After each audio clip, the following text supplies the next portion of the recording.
L'equipaggio della Magnum Opus, la cui sagoma dalle geometrie stridenti e grottesche stava rapidamente colmando lo spazio che la separava dal satellite detentivo NF-1330, era in preda a un'eccitazione febbrile, a stento controllabile, nella quale risuonavano aspettativa e timore.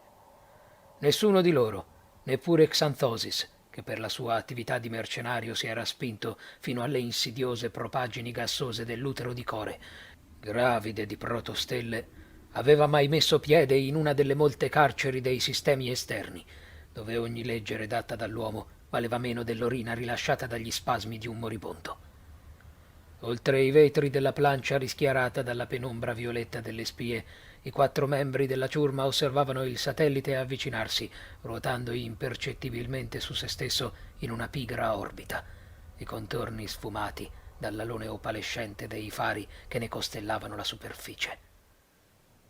Dagli altoparlanti delle radio fluttuavano le gracchianti e indecifrabili interferenze captate dalle sensibili trasmittenti della Magnum Opus, spezzoni di codici inframmezzati da scariche elettrostatiche.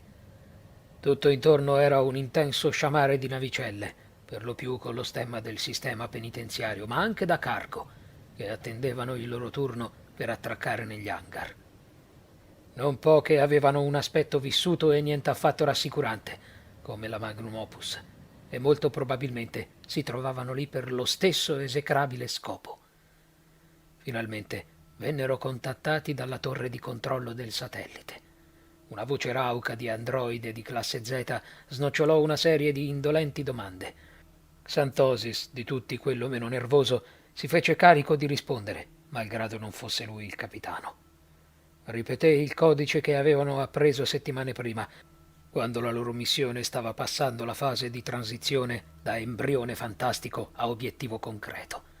Nella trasmittente, dopo la domanda «Motivazione della vostra visita», Xanthosis pronunciò senza emozione 3 parole. «Carne da cannone».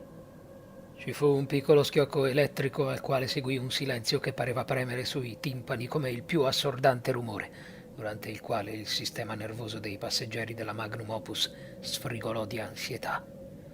Poi una seconda voce, stavolta umana, ma non per questo più calorosa di quella fredda dell'androide, disse loro di attraccare all'esoporto numero 7, e altro non aggiunse. Leggermente più rilassati, ma con la fronte bagnata da una pellicola di sudore che rifletteva il vago bagliore violaceo emanato dalla plancia, i 4 impartirono alla navicella i comandi necessari alla delicata operazione di attracco, scendendo in basso verso la base di quell'immenso cilindro simile a un bullone di proporzioni fantasmagoriche, tanto che una sola occhiata faticava a contenerlo per intero. Gigantesco e inquietante com'era, non c'era affatto da meravigliarsi che fosse stato ribattezzato il Pozzo, non solo per la sua forma, ma anche per via del fatto che chi veniva fatto entrare lì dentro difficilmente ne usciva. L'esoporto numero 7, come scoprirono con un altro moto d'ansia, era posto lontano dagli altri, distante dal flusso vivace di navette e cargo che, simili a insetti metallici, ronzavano attorno ai moli degli esoporti superiori. Questo era chiaro segno che il codice pronunciato da Xanthosis era stato riconosciuto e che le autorità dell'NF 1330 preferivano che la faccenda avvenisse lontano da occhi indiscreti, cosa della quale nessuno dei 4 si stupì. Rubeum, colui che aveva dato la spinta a quella missione, nonché di tutti il più sensibile alle sollecitazioni del nervosismo, approfittò del tempo richiesto dalle manovre per ricontrollare la somma che erano riusciti a racimolare. 10.000 nebule in contanti. Era una cifra davvero ragguardevole. E stando alle fonti alle quali avevano chiesto informazioni, non senza diverse difficoltà per via dell'ambiente losco nel quale andavano ricercate, sarebbe stata sufficiente per effettuare lo scambio. Certo la merce non sarebbe stata eccelsa, in tal caso sarebbe servita una somma almeno doppia, se non tripla, di quella che avevano. Ma del resto non era necessario che lo fosse, bastava che fosse viva. L'attracco richiese una decina di minuti, un tempo insolitamente breve. Le manovre di sicurezza furono sbrigative e i controlli un puro pro forma. Era chiaro che chiunque fosse stato posto a quello scambio sotto banco Voleva che tutto si svolgesse con estrema rapidità. Quando il boccaporto a diaframma si schiuse con un gemito affaticato, una passerella simile a una lingua segmentata si allungò fino a sfiorare il pavimento di metallo traforato del molo dell'esoporto numero 7. Xanthosis e Rubeum discesero la passatoia. Affiancati, risultavano dissimili in modo grottescamente parodistico. Il primo, alto e muscoloso, con una folta barba bionda e inguainato in una vecchia tuta da combattimento dell'ormai defunta truppa d'assalto orionese.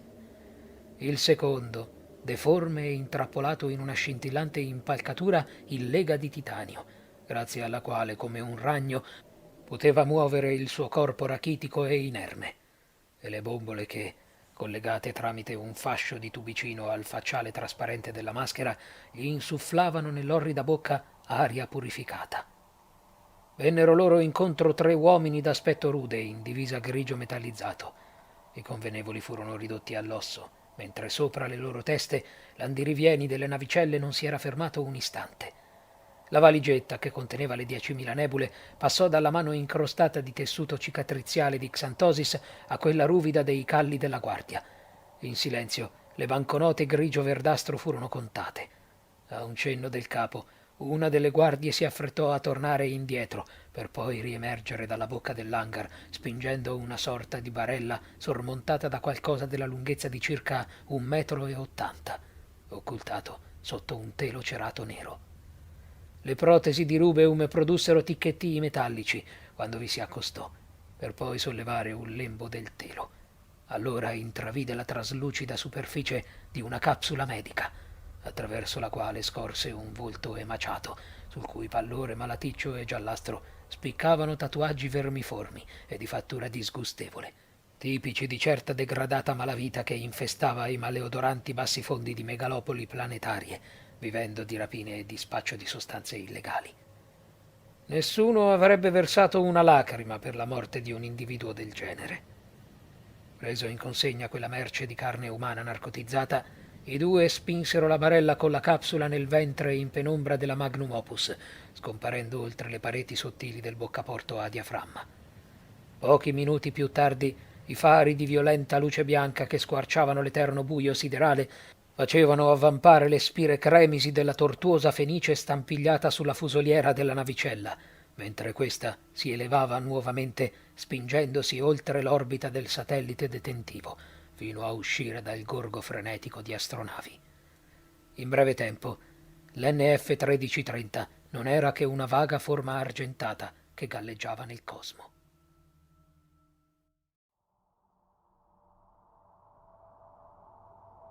La Magnum Opus solcava gli oceani siderali guardata dagli occhi indifferenti di miliardi di soli.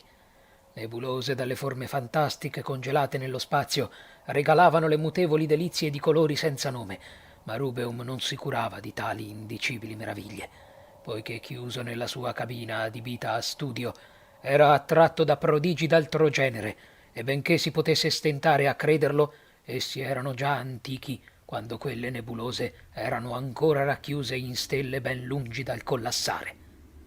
Con la sola compagnia dei sibili rauchi prodotti dai soffietti d'alluminio che di fatto ormai costituivano quasi totalmente il suo apparato respiratorio disfunzionale, attraverso le potenti lenti degli occhiali ispezionava le pagine di papiro di quell'antichissima edizione del Necronomicon, redatta in tempi così remoti che persino le banche dati più aggiornate e complete faticavano a rimembrarli. Quel che Rubeum era arrivato a scoprire, in lunghissime e poco salutari ricerche nelle profondità di archivi quasi dimenticati, aveva del portentoso.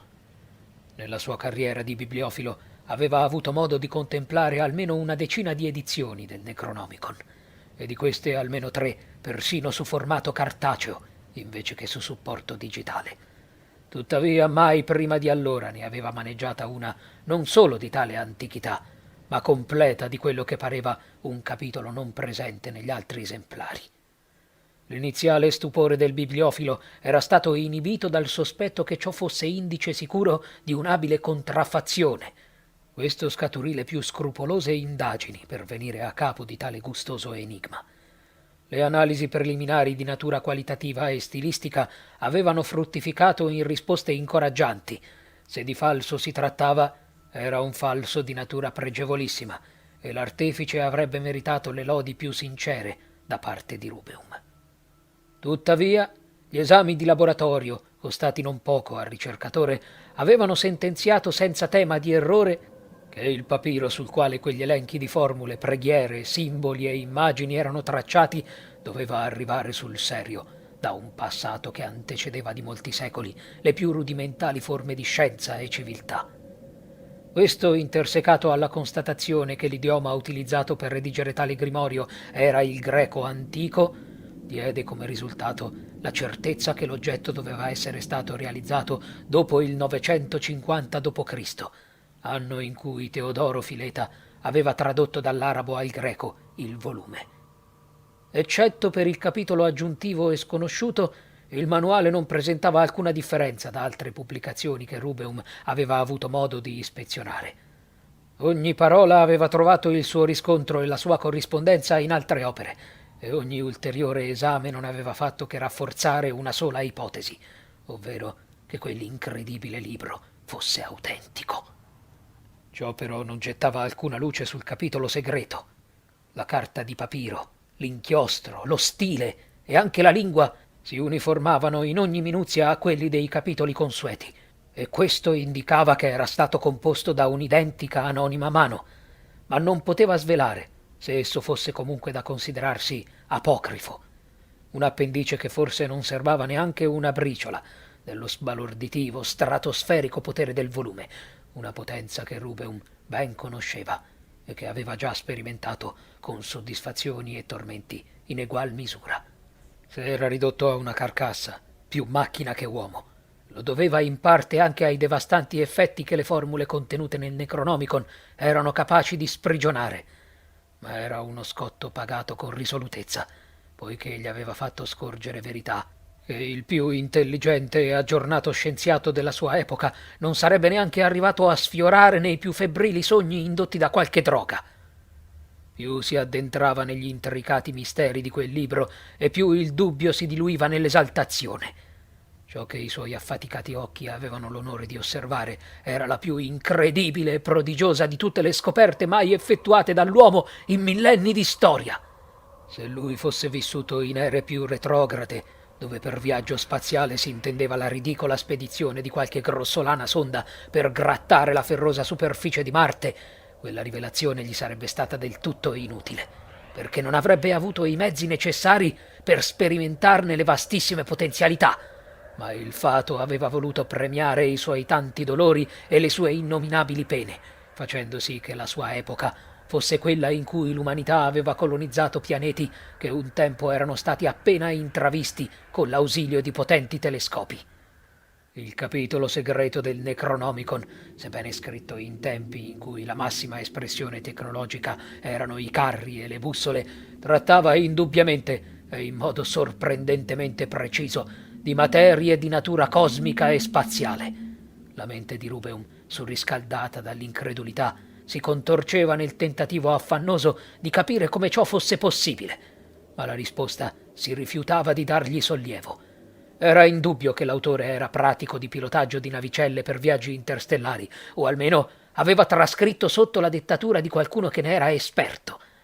Malgrado la barriera linguistica e l'astrusità di certe terminologie, complicati giri di parole per definire e descrivere qualcosa che in quei secoli non si era neppure arrivati a sognare, Rubeum riuscì, nel non facile compito, di carpire da quel testo quanto bastava per convincersi della sua bontà.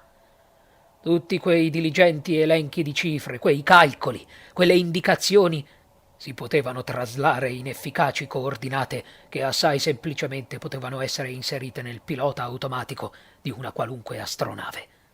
La meraviglia di tutto questo però sbiadiva se confrontata a quello che era lo scopo ultimo del capitolo segreto.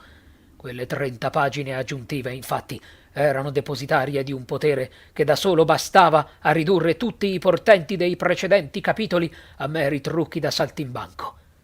Gli incantesimi per generare o scacciare le malattie più terrificanti, le litanie per contorcere le leggi della fisica, gli strumenti per trasformare la materia, fino ai rituali posti all'evocazione di incommensurabili entità nate prima dell'universo medesimo. Tutto questo non era che ridicolo folklore paragonato a ciò che prometteva l'ultimo capitolo. Un bussare discreto interruppe le meditazioni del bibliofilo, che sollevò la testa glabra irradiata da vene bluastre dalle pagine del libro, borbottando il permesso di entrare. Sul vano della porta della cabina appareva Albeda, l'unica donna dell'equipaggio, un ex medico della Confederazione Epicurea radiata dall'ordine per la conduzione di esperimenti illegali. Come sempre la visita di quel corpo flessuoso e agile innescò nella mente di Rube un misto di invidia e appetito.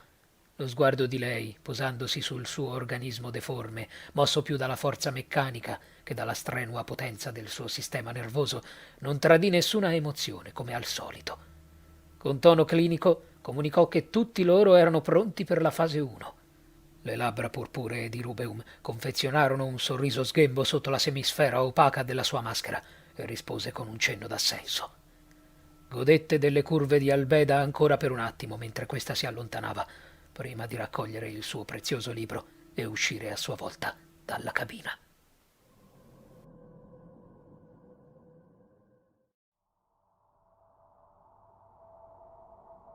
Mentre percorreva l'angusto corridoio verso la stiva 2, Albeda sentiva l'emozione dell'imminente rituale pomparle dal cuore insieme al sangue. Per quell'impresa aveva sacrificato tutto ciò che possedeva, sia in termini economici quanto in sforzi e tempo.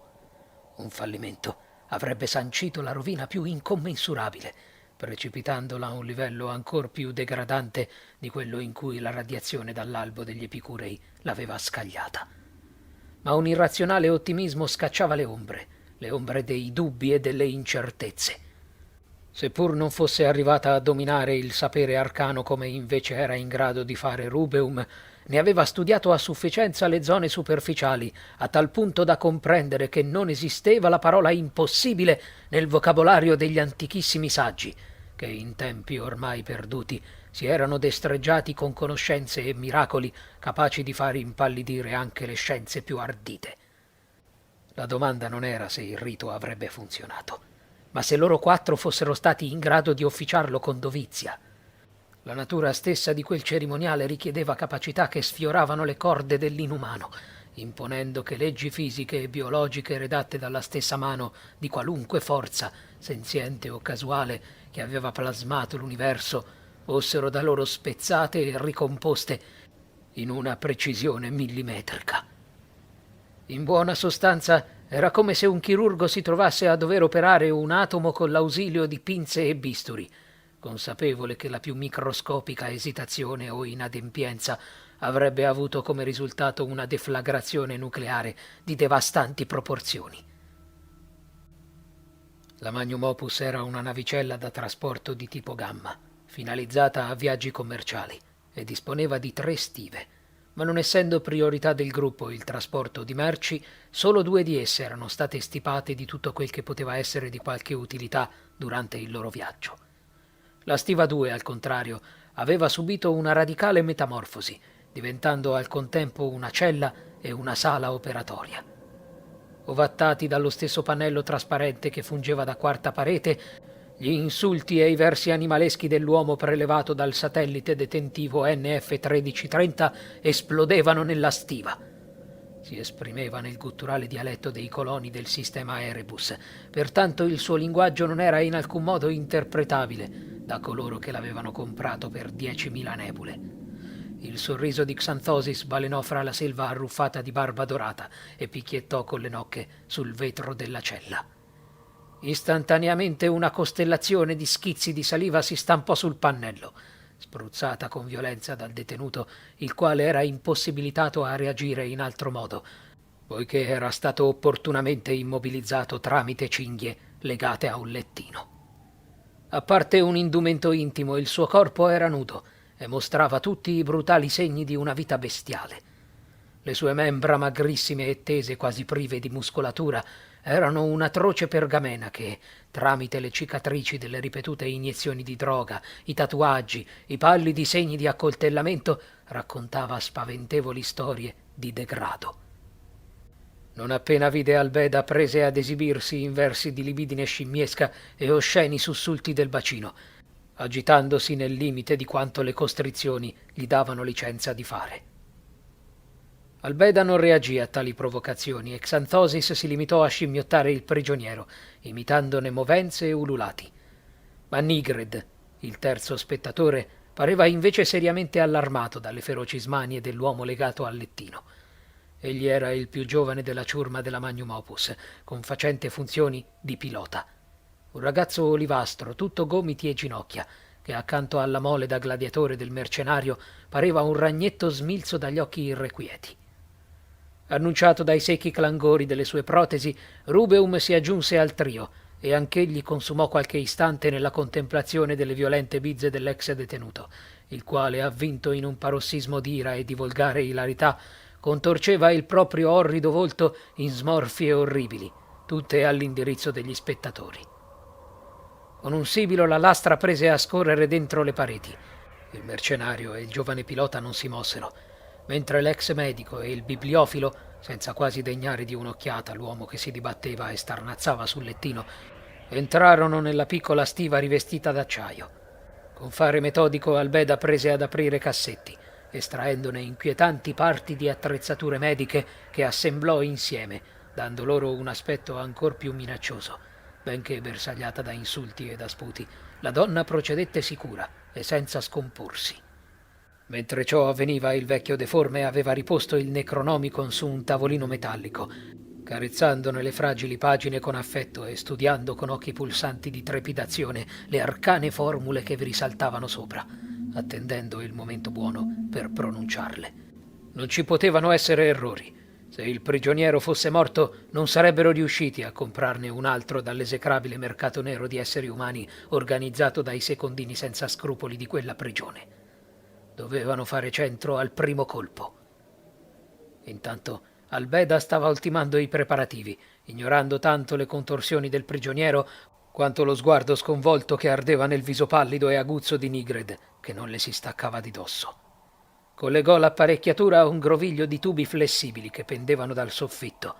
Sotto la gelida luce dei neon gli aghi della macchina brillavano, gravidi di promesse dolorose. Anche l'ex detenuto dovette comprenderlo, perché i suoi sfottoi incomprensibili e i suoi ondeggiamenti voluttuosi mutarono in grida di autentico terrore e in piagnucolanti suppliche alle quali nessuno dei presenti fece il minimo caso. La macchina, irta di aghi, emise un cupo e prolungato sibilo, mentre calava con precisione verso l'emaciato corpo contratto del prigioniero. Approfittando di un momento di distrazione, Albeda gli infilò una maschera, attivando il rubinetto di una bombola posta sotto al sedile. Ovattati dal facciale, i muggiti disperati della cavia divennero ancor più terribili. Con la freddezza di un chirurgo che svolge le sue mansioni di routine, l'ex medico collegò al corpo del suo sconvolto paziente una serie di elettrodi, i quali istantaneamente inviarono i loro impulsi ad alcuni monitor, che rivelarono le funzioni vitali in linee spezzate e folli. Sopra il corpo sussultante del prigioniero l'apparecchiatura restava immobile, gli aghi che scintillavano a meno di 1 centimetro dalla pelle oleosa di sudore acre. Il gas che sibilava nella maschera non era, come si poteva presumere, una sostanza dalle proprietà anestetiche, ma sembrava anzi accrescere l'ansia e l'eccitazione che vibravano nell'organismo dell'ex detenuto, già presenti in fantastica abbondanza. Gli sguardi di Albeda e Rubeum si incrociarono sopra il lettino dove il prigioniero seguitava a divincolarsi.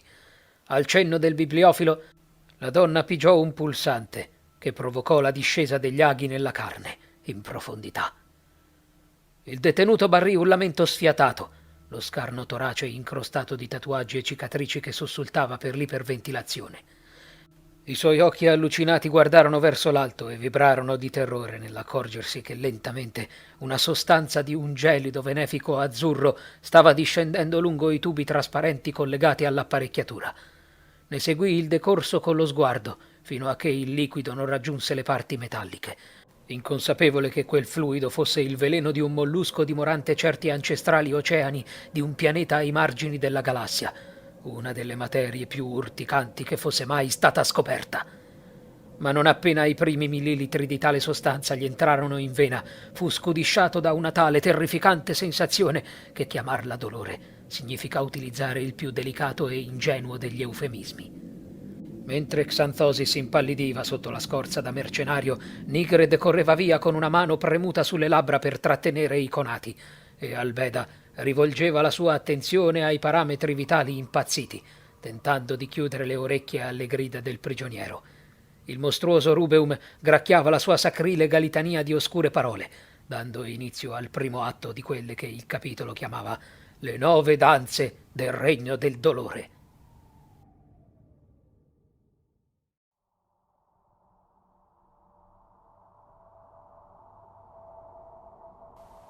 Per ore le strazianti grida di agonia del prigioniero risuonarono incessanti e disperate, rimbombando intrappolate fra le pareti metalliche della Magnum Opus, che pareva diffonderle al pari della cassa di risonanza di un diabolico strumento musicale. Il mercenario e il pilota non assistettero a lungo al brutale rito che si consumava con irremovibile lentezza nella stiva 2, preferendo rifugiarsi sulla plancia, sebbene anche lì non furono dispensati dallo spremere i gelidi umori che le grida del disgraziato, raggiungendoli ugualmente, provocava in loro. Al di sotto del ponte di comando la cerimonia proseguiva, simile a una danza pagana. Albeda era largamente e precipitosamente indaffarata nel difficilissimo compito di torturare e stabilizzare il prigioniero in egual misura, somministrando cure e sofferenze affinché il dolore si mantenesse su una soglia difficilmente concepibile, senza però che questo sopraffacesse l'uomo uccidendolo. La stiva era una selva di aste metalliche, dalle quali, come sinistri frutti di vetro, oscillavano flebo o sacche di sangue, che liberavano, simili a tentacoli di qualche orrido alieno abissale, fasci di cateteri che si allungavano sul lettino, penetrando nel corpo del prigioniero. Una nebbia di puzzo di orina, di sangue, di sudore e di farmaci aleggiava in sospensione, mescolandosi al fumo sinistramente balsamico di cespi d'erbe e di incensi accesi da Rubeum, il quale, con l'eleganza di un ballerino robotizzato, procedeva nello svolgimento dei 9 cicli pronunciando formule di ingarbugliato potere, inni a divinità i cui nomi erano intrisi di una tale blasfemia da risultare urenti sulle labbra. Ogni volta che l'immane sofferenza nella quale lo stavano annegando minacciava di far precipitare l'ex detenuto nell'incoscienza, Albeda insufflava lo speciale gas nei suoi polmoni, ridestandolo immediatamente. Per 3 volte dovette ricaricare sia la bombola che il macchinario, aggiungendo nel secondo altra dose di veleno urticante. Lo stato del prigioniero andava oltre ogni descrizione, espulso dai confini stessi della definizione corrente data dall'uomo al dolore.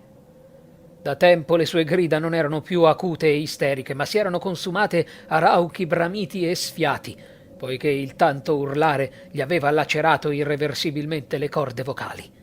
Si trattava di uno spettacolo orribile a vedersi.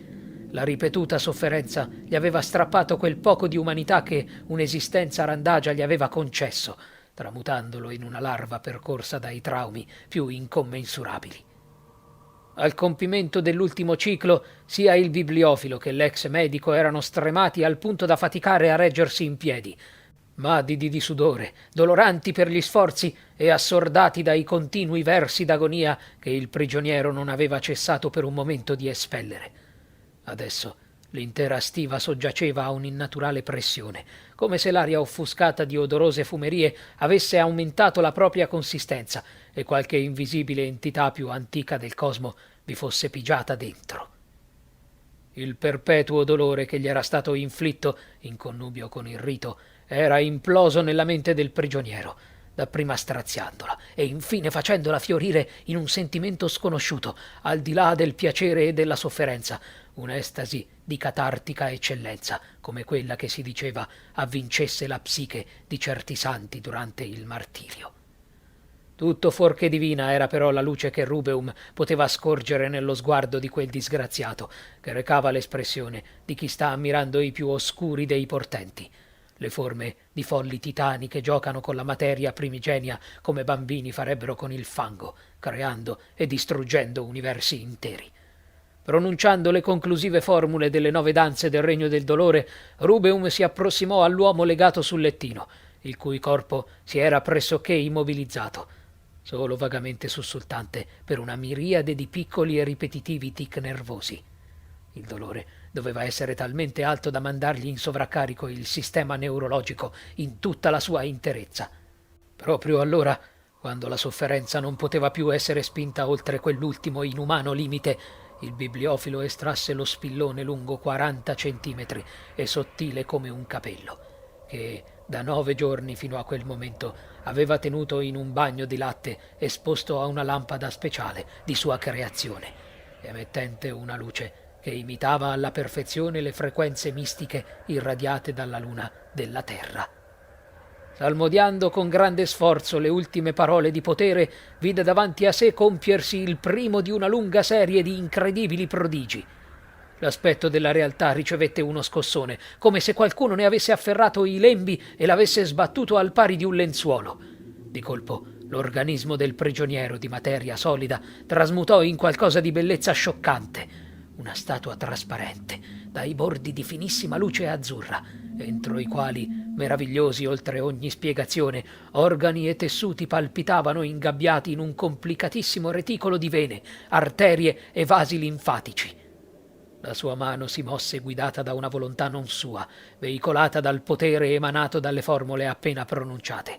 Senza esitazione, più sicura e più precisa di quella di un chirurgo, inserì il lunghissimo ago attraverso il cranio del prigioniero. L'attrezzo non ricevette che una infinitesimale resistenza. Quasi non stesse attraversando strati di epidermide, cuscinetti di tessuto, barriere di cartilagini e corazze d'osso, ma una materia della consistenza effimera della carta di papiro. La punta aguzza scivolava dritta attraverso i labirinti del cervello, puntando a un minuscolo sole di un celeste dormiente che palpitava quieto dietro il terzo ventricolo del diencefalo. Non appena la sommità dello spillone l'ebbe perforato, ne esplose un accecante fluido getto che ardeva tutti i colori dell'iride miscelati insieme in un caos di forme di perpetua mutazione, le cui propaggini si avvolsero intorno al sottile corpo argenteo dell'attrezzo e a ogni cosa che si trovava in quella stiva. Ebbre di una curiosità e una voglia di esplorazioni degne di una creatura senziente. Il bibliofilo ricevette una scudisciata nient'affatto spiacevole e si sentì liberato da ogni vincolo della gravità e del dolore. Per un tremulo istante si sentì risanare nel corpo e nello spirito, cullato dalle tiepide onde di un mare primordiale, un iridescente liquido amniotico, un brodo di sogni fantastici e di visioni di fatua incoerenza, nel quale i colori bisbigliavano inafferrabili canzoni, le ninne nanne mormorate dalle stelle alle loro figlie e ai neonati pianeti ancora molli per il caldo della creazione. Il microscopico sole era divenuto un occhio dorato che spargeva un'aura multicolore, imbozzolando nel suo manifestarsi tutto quello che gli stava attorno, carpendo ogni minuzia, ogni dettaglio e ogni più occulto e buio segreto. Durò pochi attimi e al contempo un'eternità completa. Rubeum stesso, quando il proteiforme magma variopinto si ritirò nei dedalici meandri del cervello del prigioniero in mulinelli scintillanti, raccogliendosi in un nucleo dorato, non seppe dire quanto tempo fosse trascorso dall'attimo in cui aveva attivato quel formidabile potere. La statua cristallina a forma di corpo umano, prima ardente di luce, si stava via via scurendo, spegnendosi sempre di più, opacizzandosi man mano che la vita finalmente evaporava da ogni poro dell'ex detenuto. Rubeum non si allarmò, perché i cicli erano stati eseguiti e completati come meglio non si poteva sperare, e pertanto adesso non era più necessario che la sua cavia restasse viva. Anzi, la sua morte era indispensabile per il compimento delle fasi posteriori a quella. La sola cosa che manteneva una baluginante parvenza di vitalità era quel terzo occhio dorato che scrutava tutto dal centro del cervello del cadavere. Un bulbo oculare capace di vedere tutto e, cosa più importante ancora, abile a capire tutto e conservare ciò che individuava in se stesso, decantandolo sul fondo scintillante del suo umor vitreo.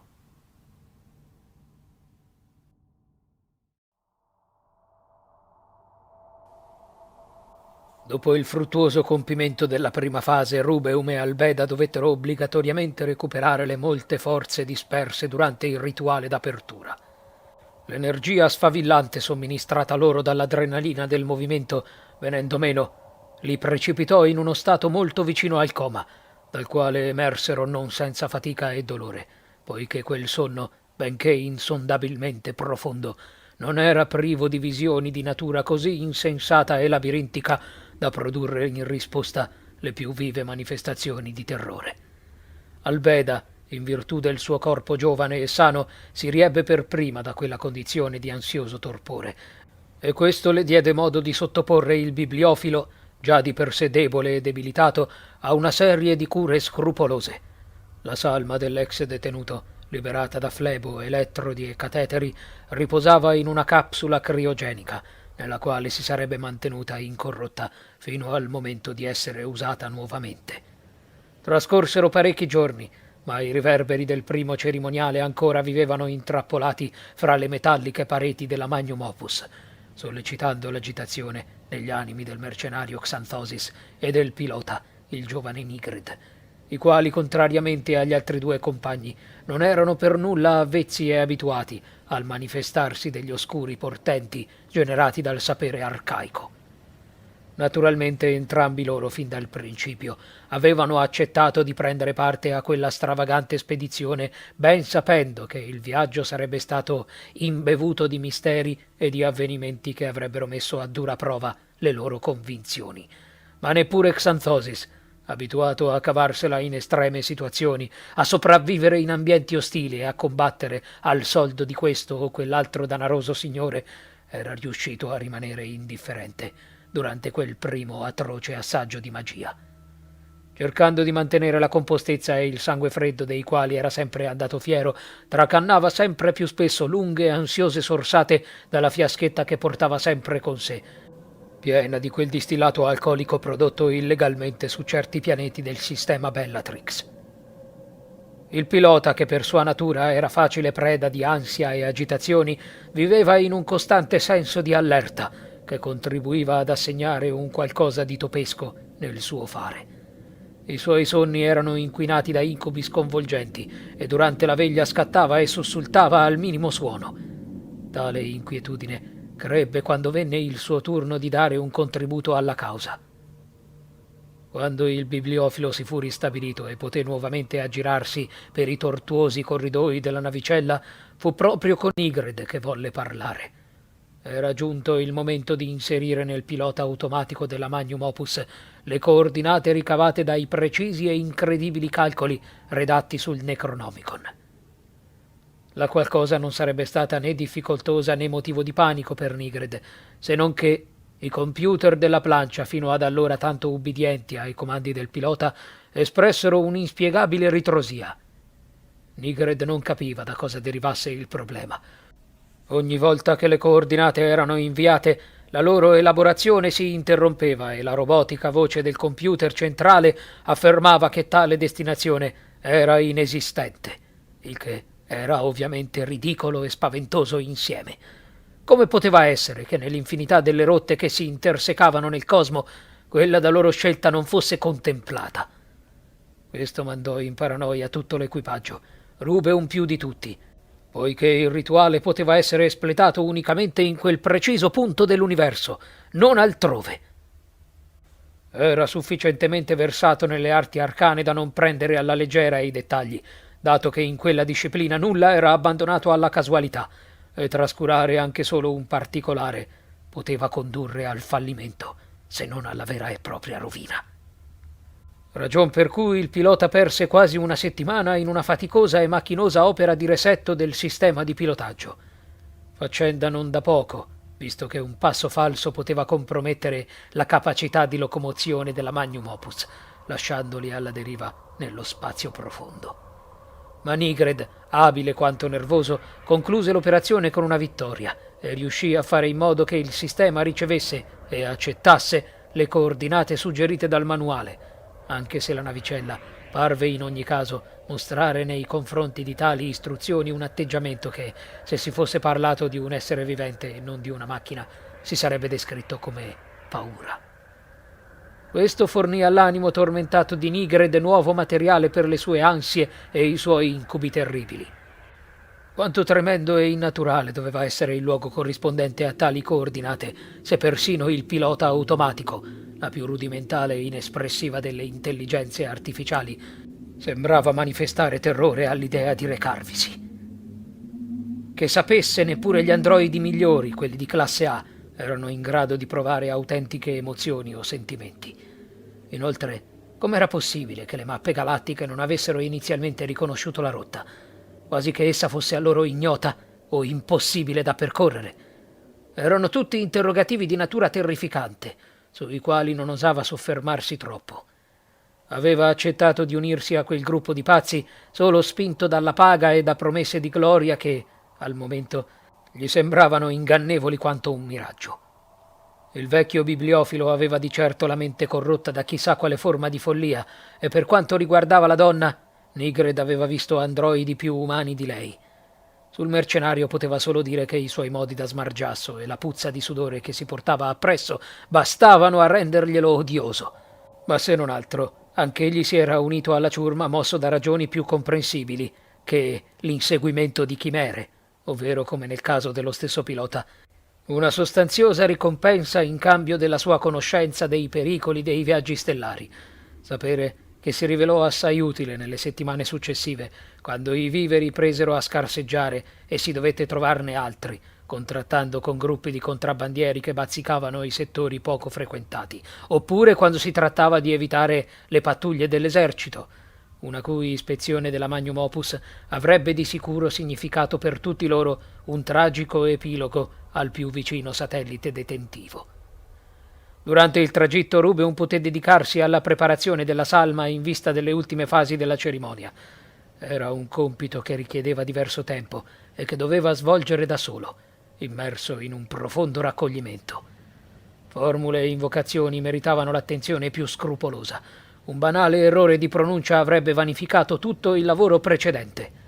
Così, per un quarto del viaggio verso lo sconosciuto angolo del cosmo verso cui erano lanciati, il bibliofilo restò in clausura nella stiva, uscendone solo per pasti frugali o per sbrigare le necessarie funzioni corporali.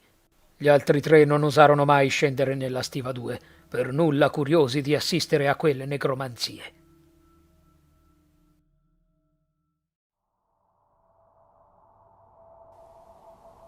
Ben presto si resero conto che il viaggio che avevano intrapreso li stava trascinando in settori del cosmo dei quali nessuno di loro aveva confidenza o esperienza.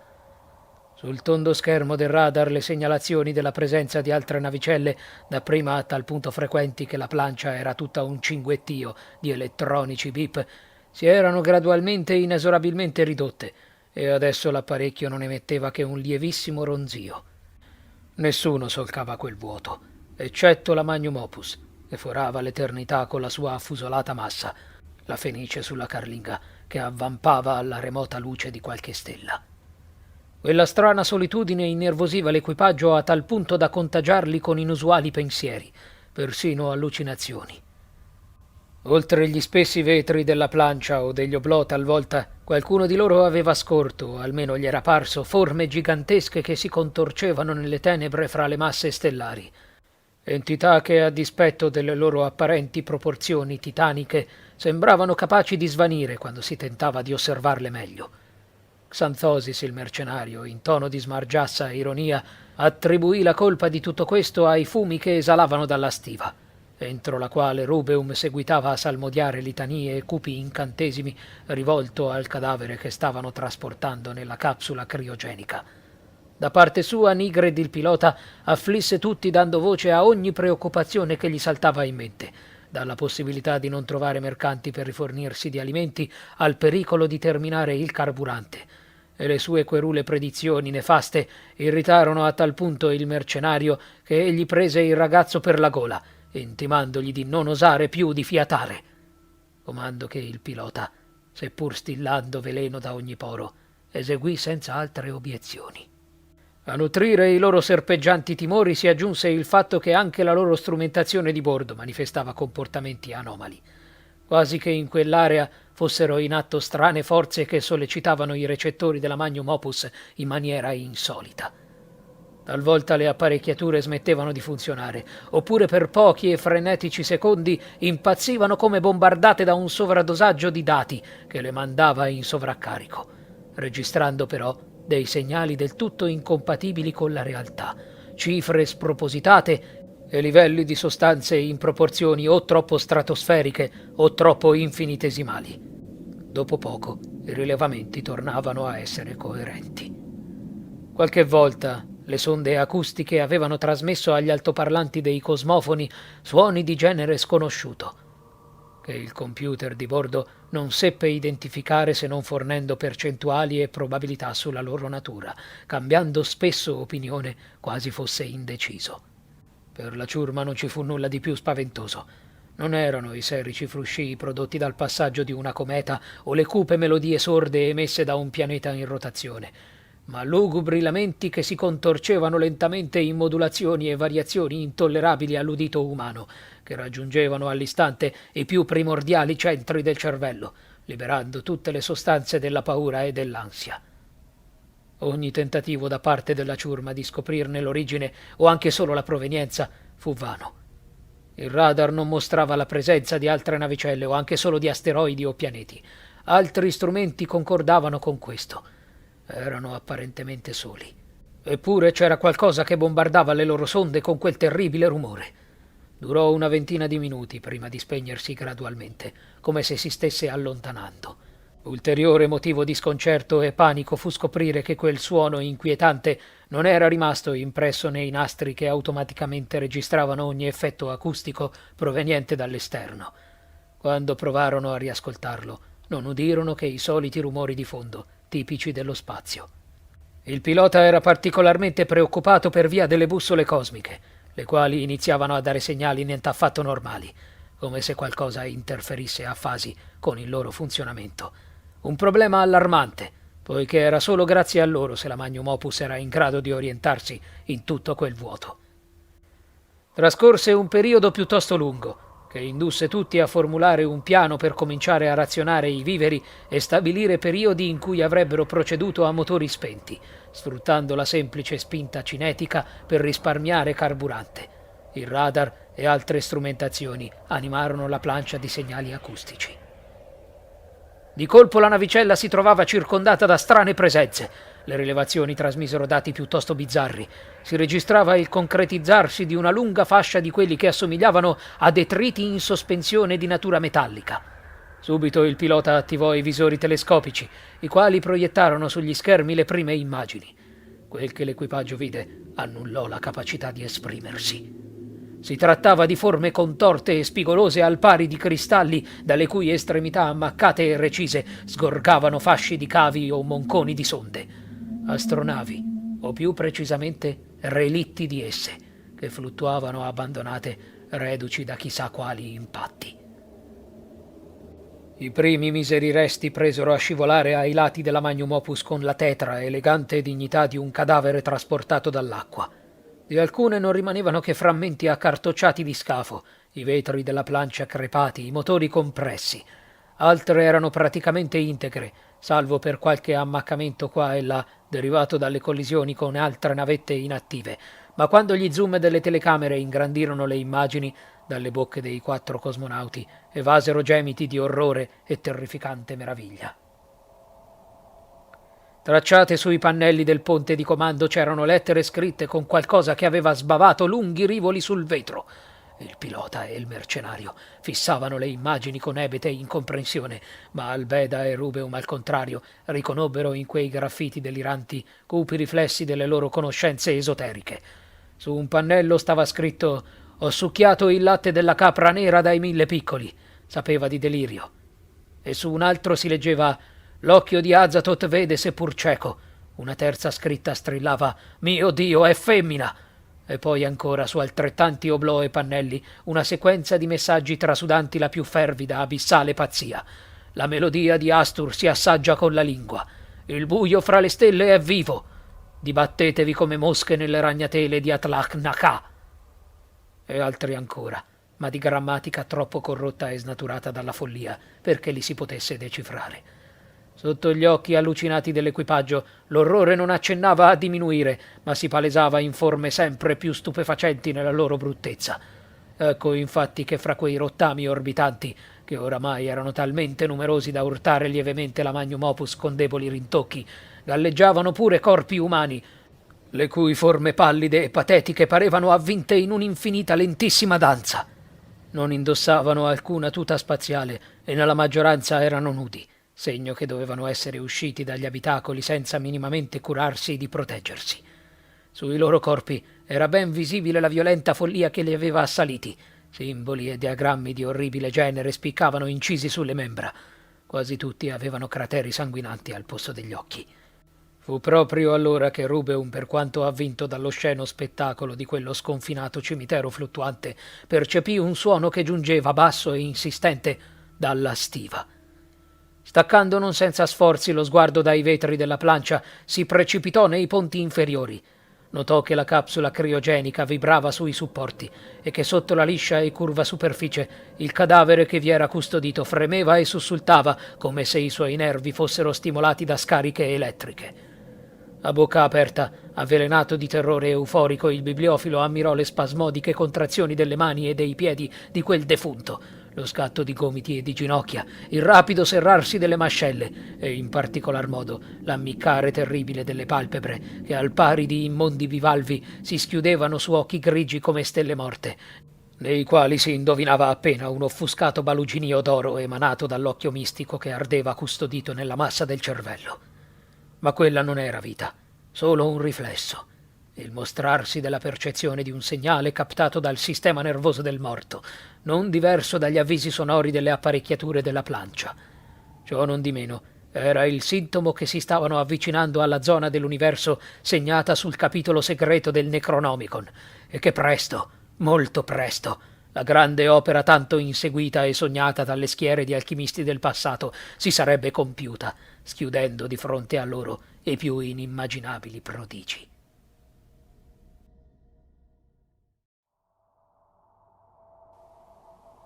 Dal momento in cui la navicella da trasporto di tipo gamma chiamata Magnum Opus penetrò lo strato di relitti e rottami vacuamente osservata dalle orbite vuote di un centinaio di cadaveri che stavano in sospensione al pari di pulviscolo cosmico, le apparecchiature di bordo presero a disfunzionare in modo sempre più evidente, sebbene ancora non troppo allarmante.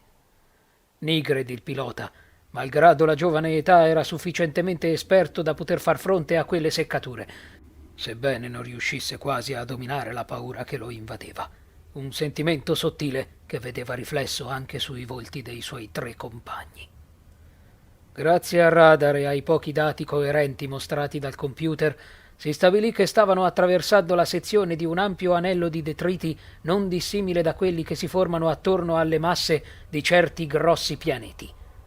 Ma non c'era alcun pianeta, né grande né piccolo, né roccioso né gassoso, al centro di quel cerchio di grotteschi residui.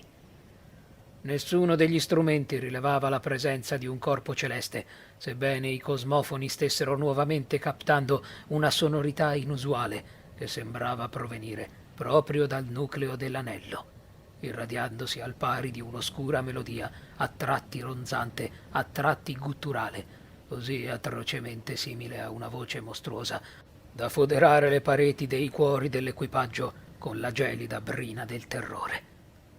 Ciò che risultava impercepibile alle sonde, al radar e alla strumentazione divenne però visibile a occhio nudo non molto dopo, dietro il sipario dei relitti.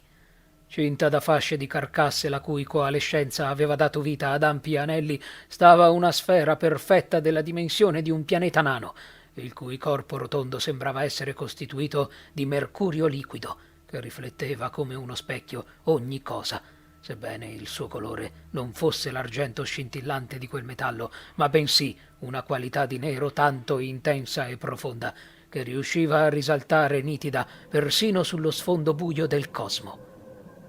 Per una decina di minuti l'apparizione inattesa, che rifuggiva ogni logica mai concepita dagli studi dell'uomo, tenne impegnati i 4 cosmonauti nella sua silente e meravigliata contemplazione, opacizzando le loro menti fin quasi a spegnerle. Era una visione che metteva a dura prova la sopportazione ed evocava pensieri disgustosi, accarezzandoli con melaniche spire di terrore. Per quanto simile a un microscopico pianeta, quella immonda forma geometrica non sembrava il concretizzarsi di agenti fisici o naturali, ma dava invero l'impressione di essere stata partorita dall'ingegno di una sorta di intelligenza aliena. Inoltre, orribile a dirsi, nella psiche stravolta dell'equipaggio si annidò un pensiero paralizzante, ovvero che la cosa che stavano osservando non fosse inanimata, bensì una paradossale forma di vita. Rubeon fu il primo di loro a riaversi da quel momentaneo stato catatonico, ridestato dal ricordo della missione, la cui ultima e più delicata fase doveva essere espletata. Con voce aspra riportò gli altri al presente, ordinando al pilota di procedere in direzione dell'oggetto non identificato fino all'estremo bordo interno dell'anello di relitti e poi arrestarsi lì, mantenendo una distanza costante. Quindi istruì Albeda e Xanthosis affinché lo aiutassero con il cadavere chiuso nella capsula criogenica. Il defunto era animato da contrazioni spasmodiche piuttosto intense. I suoi occhi erano sgranati nelle orbite, del tutto spalancati, e i suoi denti producevano un ticchettio frenetico e agghiacciante. I 3 uomini cercarono di far fronte a quello spettacolo odioso, lavorando in sinergia per spingere la capsula nel boccaporto di una delle navette di esplorazione. L'intera struttura della Magnum Opus era attraversata da vibrazioni ritmiche che inducevano il metallo a emettere strane e lugubri note ronzanti. Mentre il mercenario e l'ex medico immobilizzavano la capsula nel ventre della navetta, Rubeum impostò la rotta, inserendo nella plancia coordinate che corrispondevano alla posizione della misteriosa sfera d'argento nero. Pochi minuti dopo, tutti e 4 erano nuovamente radunati sul ponte di comando, trepidanti di aspettativa e timore, mentre osservavano il lento procedere della navetta verso il globo sconosciuto. Dietro la tondeggiante sonda si snodava il lungo cavo che la collegava alla nave madre, mentre su uno degli schermi si ammucchiavano colonne di dati e rilevazioni mandati dalla navetta di esplorazione che non avevano nulla di logico. Il tempo aveva smesso di esistere e nessuno dei presenti emise un fiato quando la navetta collise con la superficie esterna della sfera, la quale si increspò al pari di una gigantesca goccia d'acqua e la fagocitò al proprio interno. Il bizzarro suono che per tutto il tempo aveva continuato a erompere dagli altoparlanti dei cosmofoni si modulò in distorsioni lamentevoli e terribili simili a quelle che avrebbe prodotto un cetaceo impazzito durante qualche immonda estasi. Il cavo che univa la navetta alla Magnum Opus serpeggiava lentissimo nello spazio che separava l'astronave alla sfera. Il bibliofilo, nel momento in cui la navetta esplorativa era scivolata dentro l'anomalo corpo celeste, aveva capovolto una grossa clessidra contenente sabbia grigio chiaro, ricavata dalla scrupolosa polverizzazione di ossa umane. Un velo serico scivolò dalla strozzatura dell'oggetto, riversando sabbia sul fondo per un'ora. Quando anche l'ultima particella di quella cenere umana fu caduta, Rubeum la capovolse di nuovo, e così fece per altre volte, in un totale di 9 ore, al termine delle quali, imperiosamente e con il tono di voce arrugginito da frenetica urgenza, ordinò che il cavo fosse ritirato. Nigred inviò il comando e qualche minuto dopo, attraverso i pannelli di vetro che formavano la plancia, le molte spire del cavo iniziarono a stirarsi man mano che quest'ultimo veniva avvolto dai meccanismi. La seconda attesa fu ancora più sofferta perché nessuno poteva pronosticare cosa avesse subito la navetta esplorativa durante il suo ingresso nel corpo fluido della sfera. Forse ne sarebbe uscita illesa, forse distrutta come se un'inimmaginabile pressione l'avesse spremuta, o poteva darsi che non ne sarebbe uscita per niente. La nera e lucida superficie di quella perfetta goccia di tenebra tornò ad agitarsi quando ne emerse la grigia e tozza figura della navetta, tirata indietro dalla trazione che il cavo vi esercitava. Subito il pilota attivò il sistema di telescopi ed essa comparve su vari schermi sotto gli sguardi curiosi e agitati di tutta la ciurma. Si notava che i motori erano spenti e che gli oblò erano privi di luce, ma a parte questo fatto la struttura era perfettamente intatta e non era visibile la benché minima pecca. Smanioso di timore e curiosità, Nigred fece volare le abili e lunghe dita sui tasti, cercando vanamente di collegarsi al sistema della sonda, ma invano. Il segnale era presente, ma non rispondeva, del tutto inerte ai tentativi di ricevere risposte, come se un'energia sconosciuta avesse fatto tabula rasa del computer. Poco dopo la navetta si inseriva nel suo hangar senza impedimenti. Indossato che ebbero le tute anticontaminazione biologica e radioattiva, i 4 si prepararono con trepidazione a estrarre la capsula criogenica. Il mercenario e l'ex medico si addentrarono oltre il boccaporto. L'oscurità all'interno della navetta di esplorazione era rischiarata dal verdognolo alone di luce degli schermi dei computer, affollati da sequenze di cifre e numeri e simboli assemblati in una caotica e indecifrabile confusione. Non avevano mai visto nulla di più sconcertante. L'apparecchiatura non sembrava guasta, sembrava impazzita. Uscirono tirando dietro la barella con sopra la capsula, il cui vetro era stato oscurato da una sbalorditiva pellicola di condensa. Le serrature elettroniche si disattivarono con un sibilo e il coperchio venne lentamente innalzato come il guscio di un coleottero. In una non voluta quanto precisa sincronia, i 4 si sporsero per guardare all'interno della capsula e con una simultaneità altrettanto spontanea e repentina, gravida di raccapriccio, si ritrassero. Le loro espressioni mostravano identico spavento dietro il vetro dei caschi, un orrore muto che contraeva i lineamenti in smorfie. Il corpo steso nella capsula era pallido come una statua di cera, perfettamente immobile, fatta eccezione per il lento sollevarsi del magro torace a ogni contrazione polmonare. Un sibilo lieve e cartaceo sfuggiva dallo spiraglio delle sue labbra. Stava respirando. Era tornato a vivere.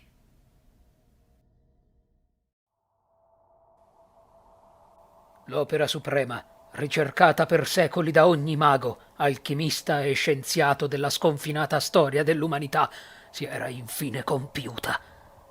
L'oscura soglia era stata finalmente spalancata in entrambe le direzioni, ed era stato lui, Rubeum, a fare in modo che ciò potesse verificarsi, a costo di sforzi e studi che l'avevano condotto in fin di vita. Nelle ore seguenti al ritorno della navetta di esplorazione dalla sfera oscura che galleggiava indolente in quell'arcano angolo del cosmo, il redivivo cadavere era stato collegato a varie apparecchiature della Stiva 2 che avevano scrupolosamente monitorato e registrato i parametri di quella nuova e stranissima vita. Sotto lo sguardo scintillante di stupore di Albeda, i dati risultavano chiari e senza alcunché di stravagante. Si sarebbero detti quelli di un uomo in piena salute, non fosse per il semplice fatto che quella persona, poco più di 9 ore prima, era morta. L'equipaggio della Magnum Opus si sentiva vibrare di una meraviglia oscura che non ha termini di paragone con nessuna sensazione provata da altri mortali, se non quelle descritte da certi mistici che affermavano di aver potuto assistere a miracoli o ad altre manifestazioni sovrannaturali.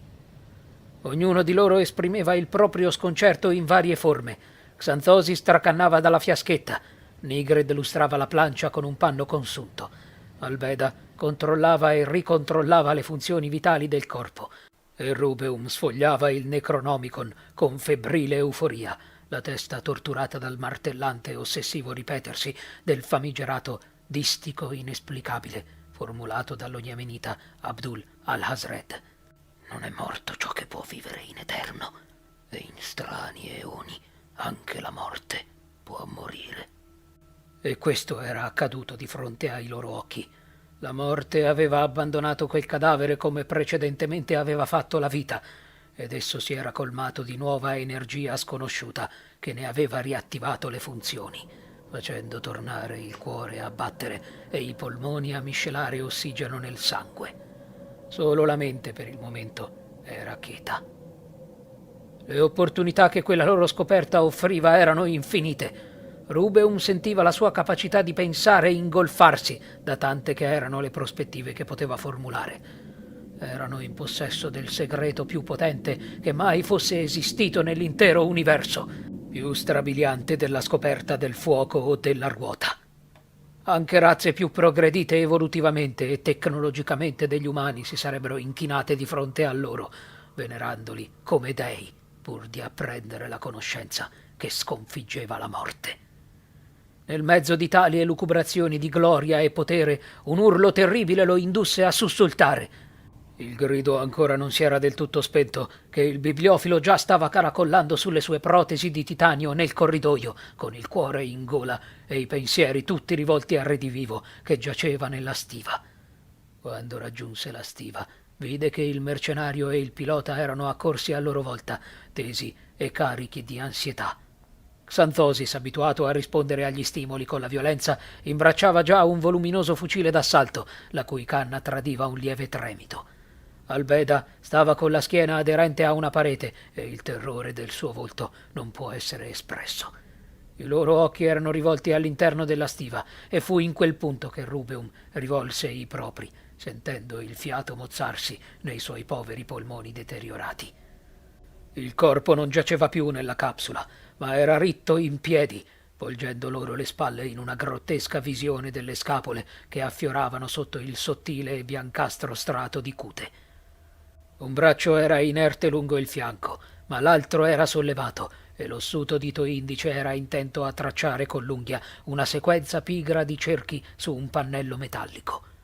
Dei tatuaggi che gli costellavano il corpo non restavano che vaghe ombre sbiadite, mentre i simboli che il bibliofilo vi aveva tracciato sopra durante i rituali spiccavano vividi e lucidi. Seguirono momenti di grande tensione, poiché nessuno dei presenti aveva ben chiaro come procedere o anche solo come rivolgersi a una creatura che aveva solcato il confine ultimo dell'esistenza per poi tornare indietro. Quali misteri avevano veduto i suoi occhi? Che genere di visioni erano rimaste impresse nella sua memoria? Il redivivo, con fare lento ma nient'affatto goffo o impedito, fece un giro su se stesso. Lineamenti e tratti erano quelli dell'ex detenuto, che all'inizio di quell'incredibile viaggio l'equipaggio aveva prelevato dal satellite detentivo NF-1330, eppure al contempo non era più lo stesso individuo. Dietro la sua espressione di assoluto ascetismo si indovinava la presenza di una personalità sconosciuta e di natura non indagabile.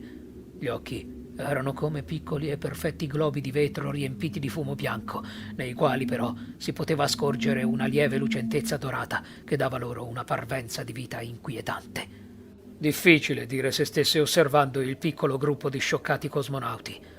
L'inespressività del suo sguardo non tradiva emozioni e l'assenza di iridi e pupille non consentiva di capire dove volgesse la sua attenzione.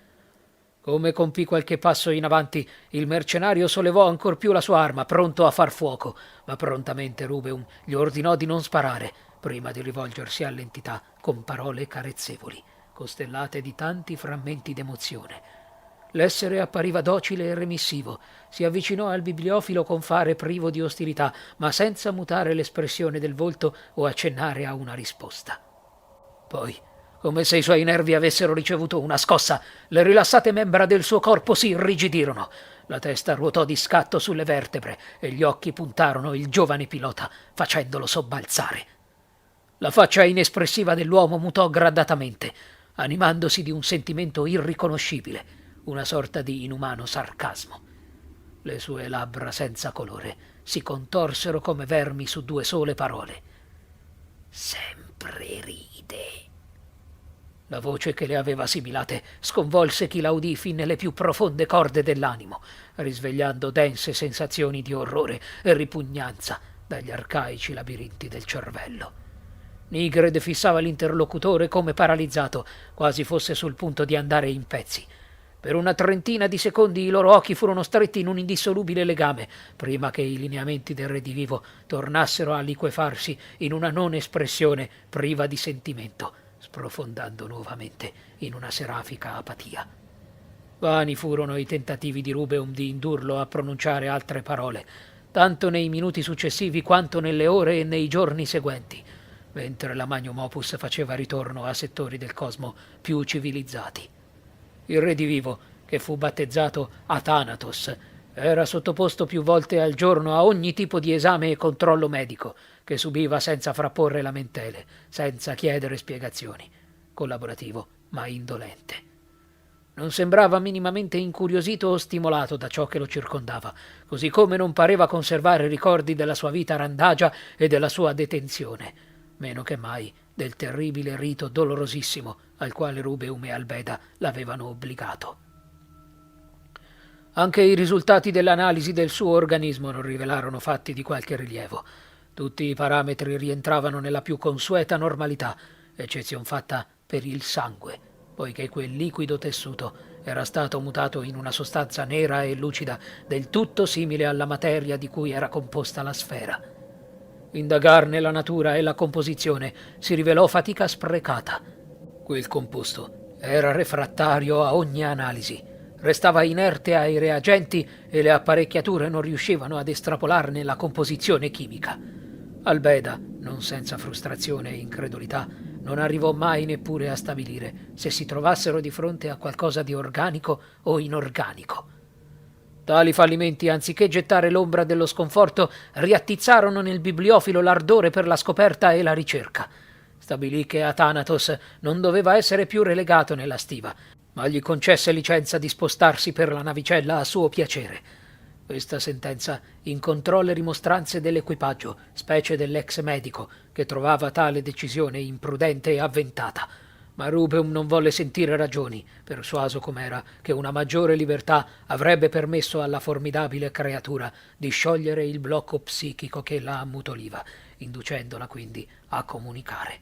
La loquacità di Athanatos però non sorse mai, e seppur libero si spostava molto poco, spesso incantandosi per ore di fronte a oggetti assolutamente banali, restando inerte a qualunque tentativo di approccio.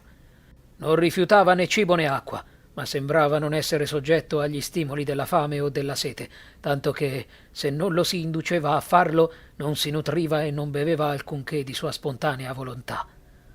Vagava con l'incedere erratico di uno spettro, inquietando con la sua pallida e silenziosa presenza. Talvolta qualche membro dell'equipaggio impegnato in qualche faccenda se l'era improvvisamente ritrovato di fianco, accorgendosene solo all'ultimo momento e ricevendone spaventi non di poco conto. Una volta, mentre si trovava a fare un censimento delle provviste liofilizzate della stiva 3, Xanthosis avvertì una presenza alle sue spalle. Voltandosi con apprensione scoprì Athanatos dietro di lui, il volto contratto in una paresi sorniona che gli gelò il sangue. Con apprensione vide le labbra del cadavere vivente schiudersi e liberare le parole «Le piace», un istante prima che il suo viso si ammorbidisse nella sua solita maschera neutra. Al pari di un messaggero che ha terminato la sua missione, la creatura si accomiatò.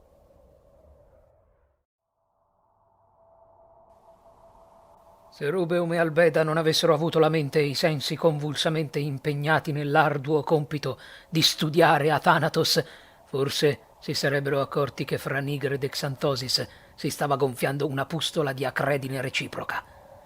Nessuno dei due aveva esternato alcunché, ma gli sguardi che si lanciavano di sfuggita alle spalle erano imbevuti di letale veleno.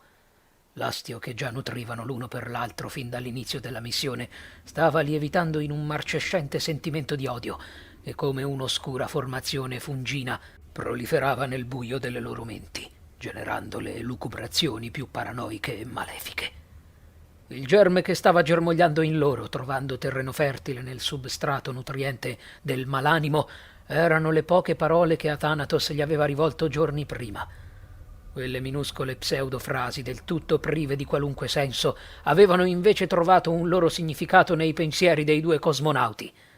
«Sempre ride», aveva rivelato Athanatos a Nigred, il quale, pur non arrivando sulle prime a capire cosa ciò volesse dire, e chiedendosi come mai quel mostro si fosse rivolto proprio a lui usando quelle parole incoerenti, era stato tormentato a lungo da vari interrogativi, giungendo poi a una conclusione talmente ovvia e lampante da indurlo a vergognarsi di non averla intuita subito. Ma certo, era chiaro come la luce delle stelle. Il redivivo si riferiva agli atteggiamenti smargiassi e prepotenti che quel mercenario aveva sempre tenuto nei confronti del pilota, prendendosi gioco di lui e ridendo alle sue spalle. Quell'idea prese a ramificarsi rapidamente e ben presto divenne a tal punto ossessiva che Nigreb era continuamente sconvolto da occulte eruzioni d'ira. La presenza a bordo di Xanthosis, che già gli era a malapena tollerabile, divenne un tormento. Sentire la sua voce, anche solo saperlo vivo, era fastidioso al pari del dolore di un dente guasto che scava la gengiva sino all'osso. I suoi sonni irrequieti erano arroventati da sogni nei quali ricordava i suoi molteplici e disastrosi tentativi di entrare come cadetto nell'esercito galattico, dove ufficiali sornioni schernivano il suo fisico troppo debole e lo umiliavano con battute sarcastiche. In quelle visioni oniriche, ognuno di quegli ufficiali aveva la faccia di Xanthosis e dalle loro bocche eruttavano risate che avevano gli stessi e brutali effetti di un acido sull'amor proprio del pilota. Inconsapevole del fatto che Nigred si stesse consumando in quel sentimento malevolo, il mercenario era a sua volta irritato da un crescente livore che come obiettivo aveva proprio il pilota. Anche nel suo caso la rabbia si era generata dalle semplici ed enigmatiche parole di Athanatos, alimentandosi dall'antipatia che già provava nei confronti di Nigred, ometto a suo parere vigliacco e privo di qualunque apprezzabile qualità. Come poteva Albeda, così bella ed animo avventuriero, provare qualcosa nei confronti di quell'essere rachitico, il cui unico talento era dare ordini al computer di bordo? Eppure, giorno dopo giorno, la sua incredulità si era trasfigurata in una gelida certezza.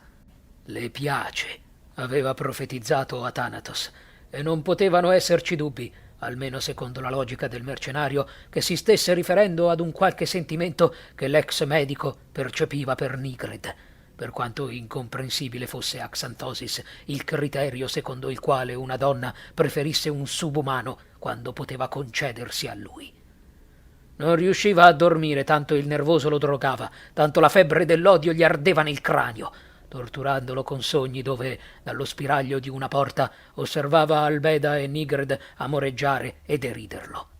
Con l'andare dei giorni, l'astio segreto fra i due membri dell'equipaggio crebbe, diventando sempre più incontrollabile, regalando loro fantasticherie che avevano come oscuro epilogo la distruzione del loro nemico, e ognuno di quei sogni era speziato da un piacere mai sperimentato, un'estasi quasi sensuale.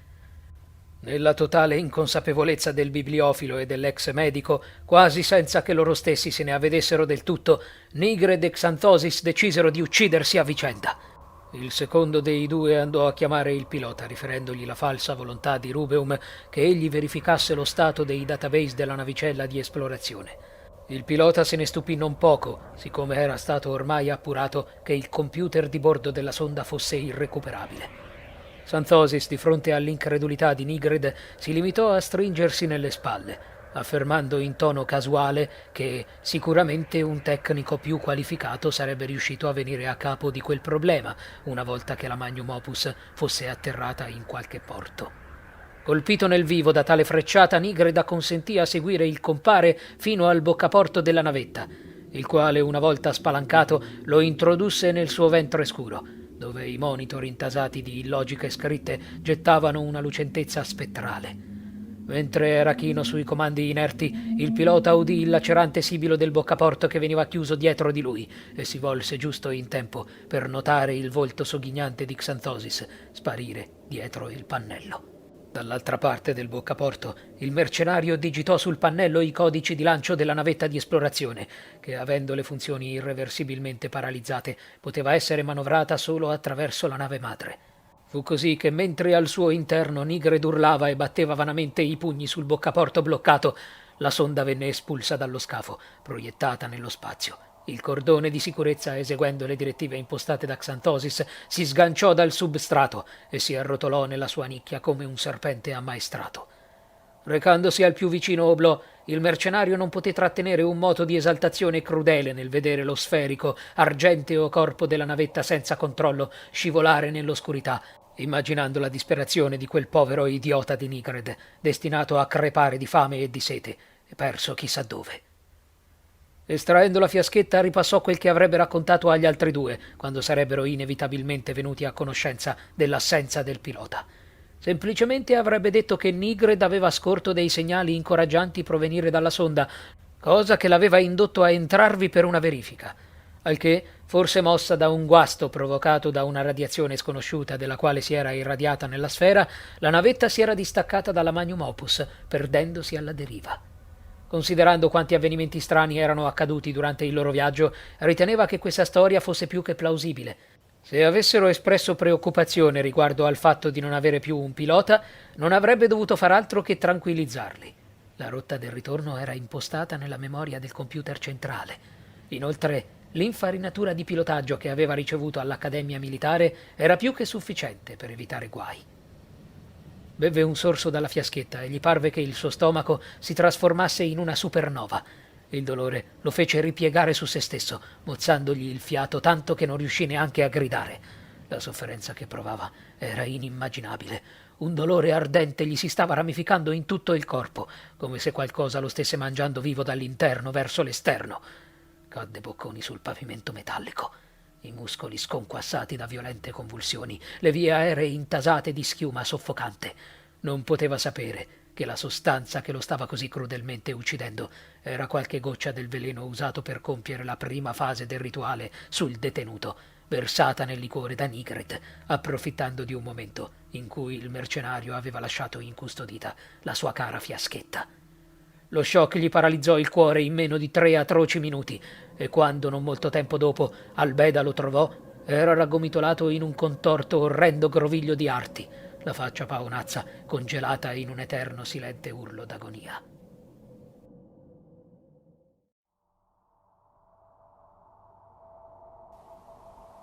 Per le menti sane è difficile arrivare a decifrare il parossismo di follia che si generò a bordo della Magnum Opus in seguito a quegli eventi. Albeda, solitamente controllata e fredda, stava cedendo alle bordate del panico e dell'ansia. Non le era stato difficile comprendere che la morte di Xanthosis era stata la conseguenza dell'ingestione, seppur infinitesimale, di pochi centilitri del veleno usato per officiare il sacrilego rito contenuto nel capitolo segreto del Necronomicon. L'assenza del pilota, unita alla risaputa ostilità sbocciata fra i due, aveva condotto all'inevitabile conclusione che doveva essere stato proprio Nigred a compiere l'omicidio. Ascoltandola, Rubeum annuiva senza che sul suo volto glabro e raggrinzito sorgessero emozioni di sorta. Fece però notare che, se Nigred avesse voluto fuggire, avrebbe opportunamente usato una delle sonde funzionanti, le quali erano ancora al loro posto. Mentre invece tutto faceva supporre che fosse salito a bordo dell'unica che, una volta sganciata, non sarebbe stata in grado di portarlo da nessuna parte, cosa della quale doveva essere ben consapevole. Attraverso i radar i due superstiti avevano individuato la navetta flottare parecchio distante, con un moto che ne tradiva il procedere errabondo. Anche se avessero invertito la rotta e l'avessero raggiunta, non esisteva modo di agganciarla, non senza la collaborazione del pilota al suo interno. In definitiva, Nigred era destinato a vagare alla deriva fino a che l'Inedia non l'avesse vinto e ucciso. Albeda, sempre più sull'orlo dell'isteria, rincarò dicendo che per quanto quei due si fossero detestati, trovava alquanto improbabile che fossero giunti a commettere omicidio. Forse le cause di quanto era accaduto erano da ricercarsi altrove, in qualcosa che aveva a che fare con le forze che avevano smosso con il loro rituale. Dopotutto, Athanatos aveva rivolto le sue uniche parole a Nigred, come tutti avevano visto, e a Xanthosis, come il mercenario le aveva una volta rivelato. Cosa sapevano davvero su quella creatura? Il suo fare tranquillo era davvero un riflesso di reale innocuità. Sollecitato da questi molesti interrogativi, il bibliofilo le chiese dove volesse andare a parare, e Albeda replicò che, forse, avevano commesso un imperdonabile errore mettendo in pratica le istruzioni di quel volume maledetto. Siccome Rubeum non accennava a parlare, ella riprese e affermò che le conseguenze potevano essere incalcolabili se mai avessero permesso ad Athanatos di raggiungere un pianeta densamente popolato. Non avevano la minima idea dei suoi reali poteri e, quel che era ancora peggio, non conoscevano nulla delle sue ambizioni. Avrebbe aggiunto di sicuro altre argomentazioni se la protesi metallica di Rubeum non l'avesse violentemente colpita alla tempia. L'impatto fu abbastanza brusco da farla stramazzare quasi priva di sensi, con il cranio fratturato. Debolmente, con gli occhi turgidi di confuso terrore, Albeda provò a strisciare via, lontano dal bibliofilo, il quale aveva nello sguardo una luce sfrigolante di odio e furia. Tornò a sollevare la protesi e la batté sulla testa della donna, e ancora, ancora e ancora, continuando anche quando ormai era priva di vita, invaso dalla frenesia dell'omicidio, sentendo nella testa le parole che Athanatos solo il giorno prima gli aveva sibilato. «Tutto per sé», aveva detto, e ciò era bastato a far crescere nella sua mente una paranoia terribile, nella quale Albeda, subdola come solo le donne sanno essere, lo induceva, attraverso catastrofici discorsi di morte e pericolo, a sbarazzarsi della sua creatura, del frutto sublime della sua grande opera. Così facendo, Rubeum sarebbe rimasto con un pugno di mosche, mentre lei, chissà con quali inganni, avrebbe potuto ripetere l'opera per conto suo e accaparrarsi i meriti, le lodi e la gloria, che al contrario sarebbero toccati a lui. E Stoe colpì il corpo ammaccato e sanguinante di Albeda fino a quando le forze non gli vennero meno, obbligandolo a un'affannosa pausa. Solo dopo alcuni minuti si rese conto della discreta presenza di Athanatos, che con i suoi occhi perlacei ed inespressivi pareva ammirare tutto ciò con una pallida parvenza di approvazione. Disse: «Tu hai una domanda?» Rubeum annui, il fiato che sibilava dentro la maschera. «Esponila!» Il bibliofilo si avvicinò a Redivivo, incurante di procedere sul sangue e sulla materia cerebrale di Albeda, le cui dita ancora si contraevano per un residuo di energia vitale. Quando gli fu a poca distanza, pieno di emozione, mormorò: «Cosa c'è dopo la morte?» Athanatos si chinò su di lui e le sue labbra sfiorarono l'orecchio del bibliofilo mentre dava voce a una risposta. Le membra tese e frementi di Rubeum si afflosciarono. Un rivolo di orina gli inzuppò i calzoni. Immobile, ascoltò fino a quando, una decina di minuti più tardi, Athanatos smise di parlare. Poi, con l'incedere di un sonnambulo e con gli occhi svuotati di personalità e sentimenti, raggiunse il suo studio, seminando durante il percorso ogni apparecchiatura che gli era servita per mantenersi in vita. Entrato nella stanza, il suo respiro era niente più che un rasposo gorgoglio sfiatato. Sganciò i supporti delle protesi, che caddero a terra con vividi clangori metallici, e poi si abbandonò sulla poltrona. Le sue mani vibrarono sulle pagine del capitolo segreto del Necronomicon quando le artigliò, lacerando la sottile e antichissima fibra di papiro, ficcandosi avidamente in bocca i brandelli e spingendoseli giù nella gola, ammucchiandoli in una bavosa palla che bloccava l'accesso all'aria. Neppure quando i suoi polmoni strillarono richiedendo ossigeno, smise di riempirsi la bocca con quei frammenti.